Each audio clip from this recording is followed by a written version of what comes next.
Upang matukoy ang elite na Indio higante, may sinusunod na mahigpit na pamantayan.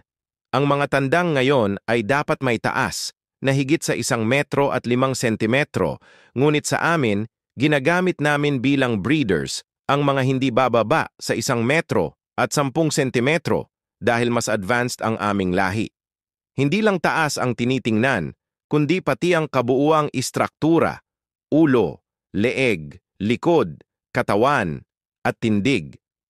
May mga Indio higante na mahahaba, ngunit kulang sa laman, kaya tinitiyak naming matipuno at matibay ang kanilang katawan. Ang Indio higante ay naiiba sa ibang chicken bloodlines at itinuturing na pinakamataas na uri ng lahi. Sila lamang ay may 2 uri ng crest, triple comb o P-comb, ball comb. Parehong tinatanggap ng breed associations, ngunit ang ball comb ay mas mataas ang halaga. Sa nakalipas na 2 taon, tumaas ang demand sa ball comb, kaya mas mahal ito ngayon. Dati, 70-80% ng Indio higante ay may Pia comb, kaya ang mga may ball comb ay mas bihira at mas mahal.